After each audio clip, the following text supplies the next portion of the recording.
ವೀಕ್ಷಕರೇ ನಮಸ್ಕಾರ. ತಮ್ಮ ಪರಿಚಯ ವಾಹಿನಿಗೆ ಸುಸ್ವಾಗತ. ಆತ್ಮೀಯರೇ, ನಮ್ಮ ಸನಾತನ ಹಿಂದೂ ಧರ್ಮದಲ್ಲಿ ಭಗವಾನ್ ಶಿವಪರಮಾತ್ಮರು ದೇವಾದಿದೇವ ಎಂದೇ ಲೋಕಪ್ರಸಿದ್ಧರಾಗಿದ್ದಾರೆ. ದೇವಾದಿದೇವ ಎಂದರೆ ದೇವರುಗಳಿಗೆ ದೇವರಾದ ಅಗ್ರಗಣ್ಯರು ಎಂಬರ್ಥ ಬರುತ್ತದೆ. ಅತಿ ಪರಾಕ್ರಮಶಾಲಿಗಳಾಗಿದ್ದರೂ ಅನಗತ್ಯವಾಗಿ ಶಕ್ತಿಯನ್ನು ಪ್ರದರ್ಶನ ಮಾಡದೆ ವೈಭವಗಳನ್ನು ತೊರೆದು ಹಿಮಚ್ಛಾದಿತ ಪ್ರದೇಶದಲ್ಲಿ ನೆಲೆಸಿರುವ ವಜ್ರ ವೈಡೂರ್ಯಗಳಿಂದ ಭೂಷಿತರಾಗಬಹುದಾದರೂ ಸಹ ಸರಳ ಉಡುಗೆಗಳನ್ನು ತೊಟ್ಟಿಕೊಂಡು ಭಕ್ತಾದಿಗಳ ನೆರವಿಗೆ ಸದಾಕಾಲ ಧಾವಿಸಿ ಬರುವ ಹಾಗೂ ಕೋಪಗೊಂಡರೆ ಭೂಮಿಯನ್ನೇ ಸುಟ್ಟು ಬಿಡುವ ಸಾಮರ್ಥ್ಯವಿರುವಂತಹ ಶಿವಪರಮಾತ್ಮರು ಇತರ ದೇವಾನುದೇವತೆಗಳಿಗಿಂತ ಬಹಳ ವಿಭಿನ್ನರಾಗಿದ್ದಾರೆ. ಮುಖಾರವಿಂದದ ಮೇಲೆ ಸದಾ ಮಂದಹಾಸವನ್ನು ಬೀರುವಂತಹ ಶಿವಪರಮಾತ್ಮರು ದುಷ್ಟರ ಸಂಹಾರಕ್ಕಾಗಿ ಅನೇಕ ಉಗ್ರ ರೂಪಗಳನ್ನು ತಾಳಿದ್ದಾರೆ. ಅಂತಹ ಉಗ್ರ ರೂಪಗಳಲ್ಲಿ ವೀರಭದ್ರರ ರೂಪವೂ ಸಹ ಪ್ರಮುಖದ್ದಾಗಿದೆ. ವೀರಭದ್ರ ಸ್ವಾಮಿ ಶಿವಪರಮಾತ್ಮರ ಕಡುಕೋಪದ ಪರಿಣಾಮವಾಗಿ ಸೃಷ್ಟಿಯಾದಂತಹ ದೇವರು. ವೀರಭದ್ರರು ಶಿವಗಣಗಳಲ್ಲಿ ಪ್ರಮುಖರಾದವರು. ಹೆಸರೇ ಸೂಚಿಸುವಂತೆ ವೀರಭದ್ರರು ವೀರರೂ ಹೌದು, ಭದ್ರರೂ ಹೌದು. ವೀರರೆಂದರೆ ಮಹಾಶೂರರು, ಭದ್ರರೆಂದರೆ ಭಯಂಕರರು. ವೀರಭದ್ರರೆಂದರೆ ದುಷ್ಟರ ಪಾಲಿಗೆ ಭಯಂಕರ ರೂಪದಲ್ಲಿ ಬಂದು ತಮ್ಮ ಪರಾಕ್ರಮದಿಂದ ಎಲ್ಲರನ್ನೂ ಸಂಹಾರ ಮಾಡಿ ಜಗತ್ತಿಗೆ ಶಿವಧರ್ಮದ ಸಾರವನ್ನು ಸಾರಿದಂತಹ ಮಹಾತ್ಮರು. ಭೂಲೋಕದಲ್ಲಿ ಶೈವ ಸಂಸ್ಕೃತಿಯನ್ನು ನೆಲೆ ನಿಲ್ಲಿಸುವಲ್ಲಿ ಈ ವೀರಭದ್ರರ ಕೊಡುಗೆ ಅಪಾರವಾಗಿದೆ. ವೀರಶೈವ ಲಿಂಗಾಯತ ಪರಂಪರೆಯಲ್ಲಿ ವೀರಭದ್ರ ಸ್ವಾಮಿಯನ್ನು ಮೂಲ ಪುರುಷ ಎಂದು ಪರಿಗಣಿಸಲಾಗುತ್ತದೆ. ಅಂದರೆ ವೀರಭದ್ರರೇ ಪ್ರಥಮ ವೀರಶೈವರು. ಅವರಿಂದಲೇ ಈ ಮತಕ್ಕೆ ಈ ಹೆಸರು ಬಂದಿದೆ. ವೀರಭದ್ರರನ್ನು ಮನೆ ದೇವರಾಗಿ ಅಸಂಖ್ಯಾತ ಭಕ್ತಾದಿಗಳು ಪೂಜಿಸುತ್ತಾರೆ. ನಮ್ಮ ಭಾರತ ದೇಶದ ಎಲ್ಲ ಊರುಗಳಲ್ಲಿ, ಅದರಲ್ಲಿಯೂ ಎಲ್ಲೆಲ್ಲಿ ಶಿವದೇಗುಲಗಳ ಉಪಸ್ಥಿತಿ ಇರುತ್ತದೆಯೋ ಅಲ್ಲೆಲ್ಲ ವೀರಭದ್ರ ಸ್ವಾಮಿಯ ದೇಗುಲಗಳಿರುತ್ತವೆ. ಅಷ್ಟರ ಮಟ್ಟಿಗೆ ವೀರಭದ್ರರ ಆರಾಧಕರು ನಮ್ಮ ಭರತಖಂಡದಲ್ಲಿದ್ದಾರೆ.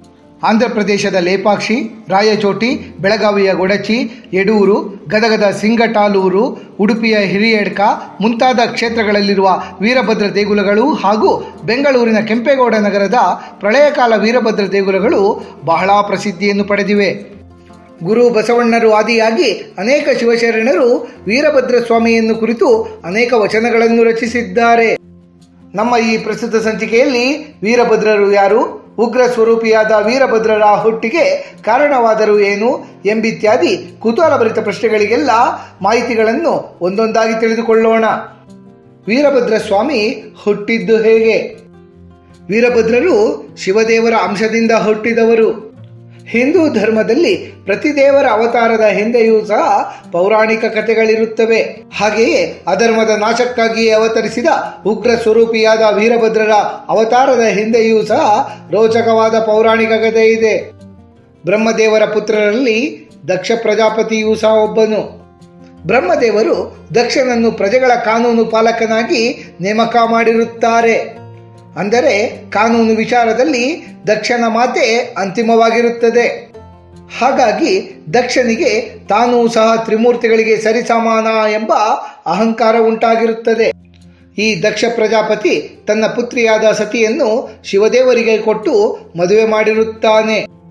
ದಕ್ಷ ಪ್ರಜಾಪತಿ ಒಂದು ವಿಷಮ ಪರಿಸ್ಥಿತಿಯಲ್ಲಿ ಶಿವದೇವರ ಮೇಲೆ ದ್ವೇಷವನ್ನು ಕಟ್ಟಿಕೊಳ್ಳುತ್ತಾನೆ. ಶಿವಪರಮಾತ್ಮರಿಗೆ ಅವಮಾನ ಮಾಡುವ ಉದ್ದೇಶದಿಂದಲೇ ಆ ದಕ್ಷ ಪ್ರಜಾಪತಿ ಯಜ್ಞವೊಂದನ್ನು ಹಮ್ಮಿಕೊಂಡಿರುತ್ತಾನೆ. ತನ್ನ ಪುತ್ರಿಯಾದ ಸತಿ ಮತ್ತು ಅಳಿಯ ಶಿವಪರಮಾತ್ಮರನ್ನು ಬಿಟ್ಟು ಉಳಿದವರನ್ನೆಲ್ಲ ಆ ಯಜ್ಞಕ್ಕೆ ಆಹ್ವಾನಿಸಿರುತ್ತಾನೆ. ತಂದೆ ಎಂಬ ಮಮಕಾರದಿಂದ ಸತಿದೇವಿ ಪತಿಯಾದ ಶಿವಪರಮಾತ್ಮರ ಮಾತನ್ನು ಕೇಳದೆಯೇ ತನ್ನ ತಂದೆ ಮಾಡುತ್ತಿರುವ ದಕ್ಷ ಯಜ್ಞಕ್ಕೆ ಆಗಮಿಸುತ್ತಾರೆ. ಅಲ್ಲಿ ದಕ್ಷ ಪ್ರಜಾಪತಿಯು ತನ್ನ ಪುತ್ರಿಯ ಪತಿ ಶಿವಪರಮಾತ್ಮರನ್ನು ಎಲ್ಲರೆದುರು ಅವಾಚ್ಯ ಶಬ್ದಗಳನ್ನು ಬಳಸಿಕೊಂಡು ಅವಮಾನಿಸುತ್ತಾನೆ. ಅಲ್ಲದೆ ತವರಿಗೆ ಬಂದಂತಹ ಮಗಳನ್ನು ಸಹ ಅವಮಾನಿಸುತ್ತಾನೆ.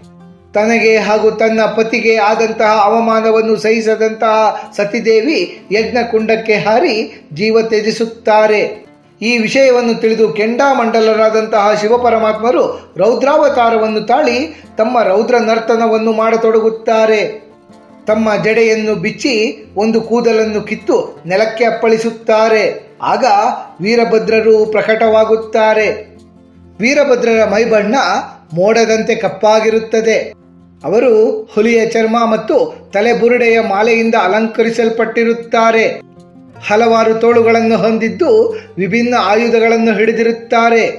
ಹುಟ್ಟುತ್ತಲೇ ಆಕಾಶದೆತ್ತರಕ್ಕೆ ಬೆಳೆದು ನಿಂತಹ ವೀರಭದ್ರರು ಶಿವಪರಮಾತ್ಮರಿಗೆ ಕೈ ಮುಗಿದು ಅಪ್ಪಣೆ ಕೊಡಿ ತಂದೆ ಎನ್ನುತ್ತಾರೆ. ಶಿವಪರಮಾತ್ಮರು ವೀರಭದ್ರರಿಗೆ ದಕ್ಷನ ಯಜ್ಞಶಾಲೆಯನ್ನು ನಾಶ ಮಾಡಿ ಆತನ ಮದವನ್ನು ಇಳಿಸುವಂತೆ ಆಜ್ಞಾಪಿಸುತ್ತಾರೆ. ವೀರಭದ್ರರು ಶಿವದೇವರ ಆಜ್ಞೆಯಂತೆ ದಕ್ಷನ ಯಜ್ಞಶಾಲೆಗೆ ನುಗ್ಗಿ ಯಜ್ಞವನ್ನು ಮತ್ತು ಯಜ್ಞಶಾಲೆಯನ್ನು ನಾಶಪಡಿಸುತ್ತಾರೆ. ಅಲ್ಲದೆ ದಕ್ಷನ ಶಿರಶ್ಛೇದವನ್ನು ಸಹ ಮಾಡುತ್ತಾರೆ.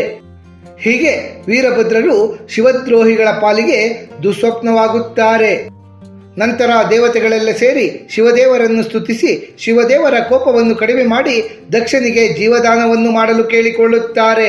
ಕರುಣಾಳುವಾದ ಶಿವಪರಮಾತ್ಮರು ದಕ್ಷನ ದೇಹಕ್ಕೆ ಮೇಕೆಯ ಮುಖವನ್ನು ಹೊಂದಿಸಿ ದಕ್ಷ ಪ್ರಜಾಪತಿಗೆ ಜೀವದಾನವನ್ನು ಮಾಡುತ್ತಾರೆ. ಈ ಘಟನೆಯ ನಂತರ ದಕ್ಷ ಶಿವದೇವರ ಪರಮಭಕ್ತನಾಗಿ ಬಿಡುತ್ತಾನೆ.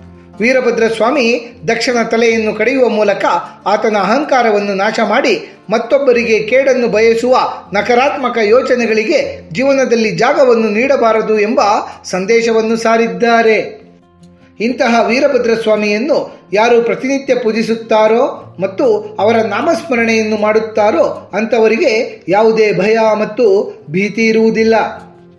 ವೀರಭದ್ರರನ್ನು ಪೂಜಿಸುವವರ ಶತ್ರುಗಳು ನಾಶವಾಗುತ್ತಾರೆ. ಜೀವನದಲ್ಲಿ ವಿವಿಧ ತೊಂದರೆಗಳು ದೂರಾಗುತ್ತವೆ. ಸಮಾಜದಲ್ಲಿ ಗೌರವ ಹಾಗೂ ಮನ್ನಣೆಗಳು ಲಭಿಸುತ್ತವೆ. ಖ್ಯಾತಿಯೂ ಸಹ ವೃದ್ಧಿಯಾಗುತ್ತದೆ. ಗುಗ್ಗಳ ಸೇವೆ, ವೀರಗಾಸೆ ಹಾಗೂ ವೀರಭದ್ರ ಕುಣಿತಗಳು ವೀರಭದ್ರರ ಆರಾಧನೆಯಲ್ಲಿ ಇರುವಂತಹ ಪ್ರಮುಖ ವಿಧಗಳು. ವೀರಗಾಸೆಯು ವೀರಭದ್ರರಿಗೆ ಅರ್ಪಿಸುವಂತಹ ಒಂದು ಜಾನಪದ ಕಲೆ.